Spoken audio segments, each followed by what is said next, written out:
இணைந்திருக்கிறோம் நேயர்களே, வணக்கம். தமிழுடைய நிகழ்ச்சியினுடைய தலைப்பு பகுதியிலே சந்தித்திருக்கிறோம். தலைப்பு பகுதியை இன்றைக்கு நாங்கள் பத்திரிகைகளிலே பார்க்கும் பொழுது ஒரு தலைப்பு ஒன்று மிகவும் மனதுக்கு நெருக்கலாக இருந்தது. என்ன விடயம் என்றால் புதைகுழி பூமியா ஈழம் என்ற தலைப்பிலே வலம்புரியினுடைய சங்குநாதம் பாரமலரிலே ஒரு கட்டுரை ஒன்று பிரசுரிக்கப்பட்டிருக்கிறது.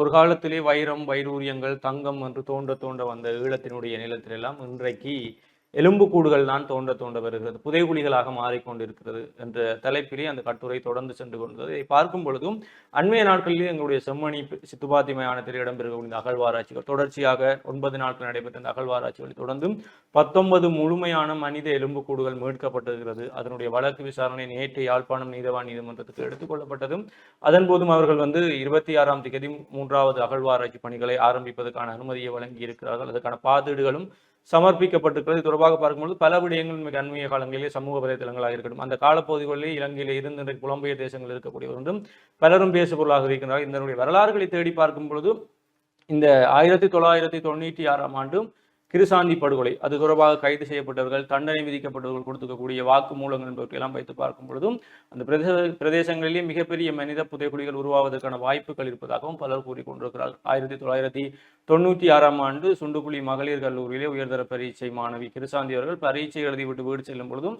இராணுவ சோதனை சாவடியிலே மறைத்து வைக்கப்படுகிறார். அது தொடர்பாக அவருடைய உறவினர் ஒருவர் அவருடைய தாய்க்கு சென்று கருத்தை கூறும்போது அவருடைய தாயாரும் பக்கத்தில் இருக்கக்கூடிய இருவரையும் கூட்டிக் கொன்றும் அந்த சோதனை சாவடிக்கு சென்று தன்னுடைய மகளை பற்றி விசாரிக்கும் பொழுது அவர்கள் 4 பேருமே கொலை செய்யப்பட்டதுதான் அந்த சம்பவமாக இருக்கு. அதிலும் குறிப்பாக இந்த 16 வயது நிரம்பதற்காக கிருசாந்தி என கூறக்கூடிய மாணவி பூட்டு வல்லுணர்வுக்கு பிறகு கொலை செய்யப்பட்டிருக்கிறார் என்பதும் உலகிலே மிகப்பெரிய ஒரு ஆதங்கத்தை ஏற்படுத்தக்கூடிய விடயமாக மாறியது. சர்வதேச ரீதியிலே மிகப்பெரிய அழுத்தங்கள் இலங்கை அரசின் மீது பிரயோகிக்கப்பட்டது. அந்த அழுத்தங்களுக்கு மத்தியில் இலங்கை அரசாங்கம் செய்வதறியாமல் அந்த விசாரணையை நீதிமன்றத்துக்கு எடுத்துக்கொண்டு அவர்களுக்குரிய தண்டனைகளும் விதிக்கப்பட்டது. அந்த தண்டனைகள் விதிக்கப்பட்டவர்கள் அண்மைய நாட்களில் கடந்த வாரங்களில் மேன்முறையீடு செய்தார்கள். தங்களுக்கு பொது மன்னிப்பு வழங்கக்கூடிய, அதாவது தாங்கள் நீண்ட நாட்களாக மரண தண்டனை விதிக்கப்பட்டும் மரண தண்டனை நிறைவேற்றப்படாமல் இருக்கிறோம், எனவே எங்களை கருத்தில் கொண்டு பொது மன்னிப்பு வழங்குங்கள் என்று மேன்முறையீட்டு நீதிமன்றத்திலே முறையீடு செய்தார்கள். அவர்களுடைய முறையீடும் நிராகரிக்கப்பட்டு அந்த வழக்கும் தள்ளுபடி செய்யப்பட்டு அவர்கள் அடுத்த கட்டமாக உச்ச நீதிமன்றத்துக்கு செல்ல முடியாதபடியும் அது தடுத்து வைக்கப்பட்டது. நீதித்துறை என்பது இன்றைய காலத்திலே ஓரளவு தமிழர்களுக்கு நம்பிக்கை தரக்கூடிய விடயமாக இருந்தால், இன்னொரு பக்கம் சித்துப்பாத்தி மயானத்திலே அந்த கிருசாந்தி மரணத்தினோடு தடுத்து வைக்கப்படுகிறது. மரண தண்டனை விதிக்கப்பட்ட அந்த குற்றவாளிகள் கொடுக்கக்கூடிய வாக்குமூலங்கள் என்பது பலரை நாங்கள் கொலை செய்திருக்கிறோம், உங்களுடைய இராணுவ அதிகாரிகளின் கட்டளையின் பேரில் பலரை நாங்கள் அந்த இடத்திலே புதைத்திருக்கிறோம், 25க்கும் மேற்பட்ட மனித புதைகுழிகள் அங்கே காணப்படுகிறது, 600க்கும் மேற்பட்டவர்கள் கொல்லப்பட்டிருப்பார்கள் என்றெல்லாம் கூறுவது என்பது இத்தனை காலம் தாண்டி 30-40 வருடங்கள் தாண்டி வீட்டை விட்டு வெளியே சென்ற மகள், உறவினர்கள், கணவன், மனைவி எல்லாம் வீட்டுக்கு திரும்பி வருவார்கள் என்று இன்றைக்கும் போராடி கொண்டிருக்கக்கூடியவர்களுக்கு இந்த எலும்புக்கூடுகள் மனித எச்சங்களை பார்க்கும் பொழுது அவர்களுடைய மனம் பதைக்கக்கூடிய அந்த வலிகளை நாங்கள் உணராமல் இருப்பது என்பது மிக கேவலமான விடயமாக இருக்கு. எங்களுக்கு வந்தால் மாத்திரம்தான் அது வலி, மற்றவர்களுக்கு வந்தால் அதை கண்டு கொள்ளாமல் இருப்பது என்பது ஒரு மிகப்பெரிய சாபக்கேடான விடயமாக இருக்குது. எனவே காணாமலாக்கப்பட்ட உறவுகளுடைய போராட்டம் எவ்வளவு வலி மிகுந்தது. இந்த மனித எச்சங்களை எல்லாம் பார்க்கும் பொழுது முள்ளிவாய்க்காலிலே தங்களுடைய பிள்ளைகளை துளைத்தவர்களுடைய மனங்கள் எவ்வாறு பதைக்கும் என்பதெல்லாம் எங்களால் உணர்ந்து கொள்ளக்கூடியதாக இருக்கிறது. எனவே இந்த விடயங்களிலே எங்களுடைய நீதிமன்றங்கள் நீதியை நிலைநாட்டுவதற்காக போராடி கொண்டிருக்கின்ற அந்த மக்கள் மத்தியிலும் நம்பிக்கையை கொடுத்திருக்கிறார்கள். குறிப்பாக அகழ்வாராய்ச்சி பணிகளை தொடர்ச்சியாக 45 நாட்களுக்கு எடுத்து செல்வதற்கான அனுமதி, அதற்கான பாதீடு கோரியிருக்கிறார்கள். பாதீட்டுக்கான அனுமதி அரசாங்கத்திடமிருந்து அதுக்கான பாதீட்டின் அடிப்படையில் பணத்தை பெற்று அகழ்வாராய்ச்சிகளை மேற்கொள்ள, அதே போல எங்களுடைய பாராளுமன்ற உறுப்பினர்கள் நாங்கள் புலம்பெயர் தேசங்களில் இருந்து கூட இதற்கு பணங்களை பெற்று தருகிறோம், அகழ்வாராய்ச்சி நீங்கள் அகழ்வாராய்ச்சிகளை தொடர்ந்து செல்லுங்கள் என்று கூறியிருப்பது கூட ஏதோ ஒரு இடத்திலே நம்பிக்கையாக இருக்குது. எந்த இடத்தில் பார்க்கும் பொழுதும் இந்த கௌரவர்களுடைய அவையிலே திரௌபதியை துயிலுரிய ஆரம்பிக்கிறார்கள். துயிலுரிய ஆரம்பிக்கும் பொழுது திரௌபதி என்ன செய்கிறாள், ஒரு கையால் தன்னுடைய சேலையை பிடித்துக்கொண்டு கண்ணா என்று கூப்பிடுகிறார். அப்பொழுது கண்ணன் வரவில்லை. அப்பொழுது இறுதியாக எல்லாம் கண்ணனும் பெறமாட்டான் என்று தன்னுடைய இரு கைகளையும் விட்டுவிட்டு சேலையை விட்டுவிட்டும் இரு கைகளையும் உயர்த்தி கண்ணா என்று கூப்பிடும்போது உடனடியாக கண்ணன் தன்னுடைய கைகளை கொடுத்து சேலையை கொடுத்து திரௌபதியுடைய மானம். அதுபோல தமிழர்கள் இன்றைக்கு ஒரு கையை பிடித்து கொண்டு நாங்கள் பலரையும் நம்பியிருந்தோம். குறிப்பாக அந்த காலத்திலிருந்து தந்தை செல்வா அவர்கள் சார்ந்த உறுப்பினர்கள் பேசியிருக்கக்கூடிய அரசியல் பேச்சுக்களை வைத்து அந்த கட்சிகள் மீது நம்பிக்கை வைத்து அதுக்கு பிறகு விடுதலை போராட்டத்தில் நாங்கள் எங்களை போராட்ட வீரர்கள் அவங்களுடைய பல இளைஞர்கள் மாறி அதுக்கு பிறகு அவர்களுடைய உயிர் தியாகங்களும் இங்கே பறிபோகி அதற்கு பிறகும் யுத்தத்திற்கு பிறகு எங்களுடைய சம்பந்தன் அவர்களை நம்பி அவர் பிறகு பெரும்பான்மையோடு சேர்ந்து எங்களையும் அந்த கட்சியையும் நாசமாக்கிய பிறகு அப்படி பல விடயங்கள் மீது தமிழர்கள் கை வைத்துக் கொண்டு சென்றார். ஒரு கட்டத்திலே அதற்கு பிறகும் தமிழ்நாட்டை நம்பினோம், சர்வதேசத்தை நம்பினோம், அதற்கு பிறகு தொப்புள் கொடிகள் தமிழ்நாட்டை நம்பினோம். இன்றைக்கு ஒரு கைகளால் நாங்கள் எங்களுடைய உரிமைகளையும் எங்களுடைய மண்ணையும் பிடித்துக் கொண்டு பலரையும் கேட்டிருந்தோம். இன்றைக்கு அந்த ஒரு கையும் இல்லாமல் போய் நாங்கள் எங்களுடைய இரு கைகளையும் விட்டுவிட்டு திரௌபதி எவ்வாறு இரு கைகளையும் தூக்கி கண்ணா என்று கூப்பிட்டாலும் அதே போல நாங்கள் இன்றைக்கு இரு கைகளையும் தூக்கி நீதிமன்ற நீதியை மாத்திரம்தான் நாடிக்கொண்டிருக்கிறோம். அது இந்த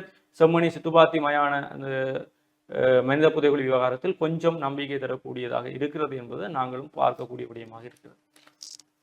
நிச்சயமாகத்தான். குறிப்பாக இந்த செம்மணி அகழ்வு என்பது குறித்து நாங்கள் செய்திகளில் பார்க்கின்ற பொழுது பல செய்திகளும் சமூக வலைதளங்களில் பகிரப்பட்டு வரக்கூடிய அந்த மனித எச்சங்கள் தொடர்பான புகைப்படங்களையும் பார்க்கிற பொழுது உண்மையில் எங்களுடைய தேசம் எவ்வளவு வலி நிறைந்த தேசம் அப்படி என்பது இந்த புகைப்படங்களும் இந்த அகழ்வுகளும் பெரிய ஒரு சாட்சியமாக இருக்கும் அப்படி என்பதும், குறிப்பாக இந்த சந்தேகமான பகுதிகள், இந்த செம்மணி சித்துப்பாத்தி மயானத்தில் அருகில் இருக்கக்கூடிய பகுதிகள் கூட மனித புதைகுழி அல்லது புதைகுழிகளாக இருக்கலாம் அப்படி என்ற ஒரு செய்தியும் வெளிவந்திருக்கக்கூடியதாக இருக்கிறது.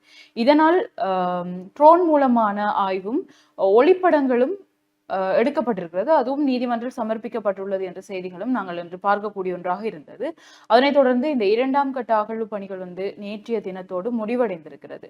அடுத்த கட்டது 45 நாட்களுக்கு இது ஒரு மனித புதைக்குழி என்று யாழ்ப்பாணம் நீதிமன்றத்தால் அங்கீகரிக்கப்பட்டதை தொடர்ந்து இது தொடர்பாக 45 நாட்களுக்கு இந்த அகழ்வு மேலும் மேற்கொள்வதற்கு அனுமதி வழங்கப்பட்டிருக்கிறது. ஆனால் இதில் இருக்கக்கூடிய ஒரு விடயம் என்னவென்று சொன்னால், இந்த 45 நாட்கள் இந்த அகழ்வு மேலும் நாங்கள் நீடிப்பதற்கு நிதி தேவைப்பாடு இருக்கிறது. இது தொடர்பாகத்தான் ஹரியன் அவர்கள் பகிர்ந்திருந்தார்கள். இந்த நிதி தேவைப்பாடு குறித்தும் இந்த நிதி கிடைக்கும் பட்சத்தில் அந்த அகழ்வு பணிகள் ஆரம்பிக்கப்படும் அப்படி என்பதும், குறிப்பாக இந்த ஜூன் மாத இறுதிக்குள் அந்த பணிகள் ஆரம்பிக்கப்படும் என்ற செய்தியும் இந்த செம்மணி புதைகுழி தொடர்பில் நாங்கள் பார்க்கக்கூடிய செய்திகளாக இருந்தது. அதிலும் குறிப்பாக இந்த சமூக வலைதளங்களில் மனதிற்கு நெருடலாக இருந்த விஷயம் என்னவென்று சொன்னால், இந்த செயற்கை நுண்ணறிவை பயன்படுத்தி அந்த ஒவ்வொரு எண்புகளினுடைய அந்த மனிதர்களும் அந்த குடும்பங்களும் எப்படி அந்த காலத்தில் சந்தோஷமாக வாழ்ந்திருப்பார்கள், அவர்களுடைய வாழ்க்கை தொடர்பான எதிர்காலம் எப்படி இருக்கும் என்று அவர்கள் கனவு கண்டிருப்பார்கள். அந்த சந்தோஷமான மனிதர்களுடைய புகைப்படங்களை பயன்படுத்தி இன்று அவர்களுடைய என்பினுடைய அந்த எச்சங்களையும் போட்டு பார்க்கிற பொழுது உண்மையில் மனம் வேதனைக்குரிய ஒரு விஷயமாகத்தான் இருந்தது. இப்படியான வலி நிறைந்த தேசத்தில் நாங்கள் இந்த நீதி நியாயம் அப்படி என்பதை யாரிடம் எதிர்பார்ப்பது என்பதுதான் ஒரு மிகப்பெரிய கேள்விக்குறியாக இருக்கிறது. அதிலும் குறிப்பாக இந்த தமிழர் தாயகங்கள் இடம்பெற்றுக் கொண்டிருக்கக்கூடிய இந்த அரசியல் கட்சிகளுடைய செயற்பாடுகளாக இருக்கட்டும், அது தமிழர்களுக்குரிய போராட்டங்களின் வரலாறுகளையும் தமிழர் உரிமைக்கான கேள்விகளுக்கான சிதைவுகளாகத்தான் பார்க்கப்பட்டு கொண்டிருக்கிறது. மாபெரும் நம்பிக்கைகளாக இருந்த பிரதிநிதிகள் எல்லாருமே இப்பொழுது பொதுமக்களுடைய விமர்சனங்களுக்கு உள்ளாகி இருக்கிறார்கள். பொதுவில் இந்த ஒரு மக்களுக்கு சேவை செய்யக்கூடிய ஒரு அரசியல்வாதியோ அல்லது மக்களுக்கு சேவை செய்யக்கூடிய ஒருவரை ஒரு பொது வழியில் பொதுமக்கள் காண்கிறார்கள் என்ற பட்சத்தில் அவர்களுக்குரிய அந்த மரியாதையும் எங்களுக்காக பணிபுரிபவர்கள் அப்படி என்ற ஒரு உணர்வும் தமிழ் மக்களிடம் தற்போதைய காலங்களில் இல்லை அப்படி என்பதுதான் உண்மையான ஒரு விடயம். ஏனெனில் அப்படி மக்களுக்காக பணிபுரிபவர்கள், உண்மையில் மக்களை பிரதிநிதித்துவப்படுத்துபவர்கள் என்பவர்கள் யார் என்ற ஒரு கேள்விதான் எங்களுக்கு இருக்கிறது. யாருடனெல்லாம் கூட்டு சேரக்கூடாதோ அவர்களுடனெல்லாம் கூட்டு சேர்ந்து எங்களுடைய தமிழ் தேசியம் என்ற கொள்கைகளுக்கு மாறாக செயற்பட்டு கொண்டிருக்கக்கூடிய இந்த அரசியல் நிலைமையும் இந்த அரசியல் போக்கும் எந்த அளவிற்கு எதிர்காலத்தில் ஆரோக்கியமானதாக இருக்கும் அப்படி என்பது ஒரு பெரிய ஒரு எதிர்காலம் பற்றிய ஒரு பாரதூரமான அச்சத்தை ஏற்படுத்தக்கூடிய ஒன்றாக இருக்கிறது. இதே சமயம் வடக்கு ஆளுநர் வட மாகாணத்தை நோக்கி பல முதலீடுகள் வர இருக்கின்றது, இதனால் பல தொழில் வாய்ப்புகளும் வேலை வாய்ப்புகளும் வடமாகாணத்தில் உருவாக்குவதற்கான சாத்தியக்கூறுகள் இருக்கிறது என்ற கருத்தையும் அதே சமயத்தில் பகிர்ந்திருக்கக்கூடியதையும் பார்க்கக்கூடியதாக இருந்தது. குறிப்பாக இந்த முதலீடுகள் வரக்கூடிய வேலை வாய்ப்புகள் எல்லாம் உண்மையில் வடமாகாணத்தில் மட்டுமல்லாமல் இந்த தமிழர் பிரதேசங்களில் இருக்கக்கூடிய அத்தனை பேருக்கும் இது ஒரு சரியான வாய்ப்பாகவும் இதை பயன்படுத்தி கொண்டு இந்த பிரதேசம் மீள கட்டியமைக்கக்கூடிய ஒரு பொருளாதாரம் சார்ந்த ஒரு வலுவான சக்தியை கட்டியமைக்கக்கூடிய தன்மை இருக்கும் பட்சத்தில் இது ஒரு சால சிறந்த ஒன்றாகத்தான் இருக்கும். இல்லை, வரக்கூடிய முதலீடுகளாக இருக்கட்டும், வரக்கூடிய வேலை வாய்ப்புகளுக்கும் வேறு இடங்களில் இருந்து வேலை வாய்ப்புகள் அதனுடைய தலைமைத்துவ பதவிகள் எல்லாம் வேறு இடங்களில் இருந்து நிரப்பப்படும் பட்சத்தில் மீளவும் எங்களுடைய தேசம் இதே கட்டமைப்புக்குள் தான் இருக்கும் என்பதும் எங்களுக்கு தெரிந்த ஒரு விடயம். குறிப்பாக வடமாகாணத்தை நோக்கி வடக்கு கிழக்கை நோக்கி வரக்கூடிய முதலீடுகள் பல சூறையாடப்பட்டிருக்கிறது என்ற வரலாறுகளும் எங்களுக்கு தெரியும். இங்கு வந்த முதலீடுகள் பல இங்க இருக்கக்கூடிய மக்களுக்கு அதனுடைய பலாபலன்கள் கிடைக்கக்கூடாது என்ற பட்சத்தில் பல அரசியல் நோக்கோடும் ஒரு ஒரு முதலீட்டினால் அந்த தேசம் வளர்ந்து விடும் என்ற பல பின்புல காரணிகளையும் பயன்படுத்தி அந்த முதலீடுகள் கூட இந்த தேசத்திலிருந்து சூறையாடப்பட்ட வரலாறுகள் எங்கள் தேசத்தில் பல இருக்கிறது. அப்படி இந்த முதலீடுகளும் பொதுமக்களுக்கும் இங்க இருக்கக்கூடியவர்களுக்கும் ஒரு வினைத்திறனான பொருளாதாரம் சார்ந்த வளர்ச்சியை, வருமான மட்டத்தில் அதிகரிப்பை ஏற்படுத்தக்கூடிய வகையிலும் இங்க இருக்கக்கூடிய புத்திஜீவிகளை பயன்படுத்தி அந்த வேலை வாய்ப்புகள் நிரப்பப்பட வேண்டும் என்பதுதான் எங்களுடைய வேண்டுகோளாகவும் இருக்கிறது. ஹரிஹரன்.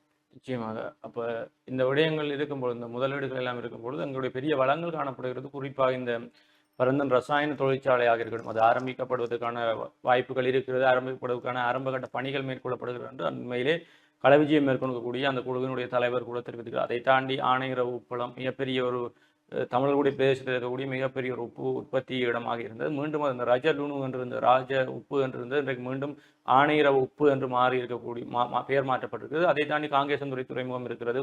ஒட்டிசுட்டானிலே ஓட்டு தொழிற்சாலை ஒன்று இருக்கிறது. அதே போல பல இடங்களிலே பல தொழிற்சாலைகளை நாங்கள் வைத்திருக்கிறோம்.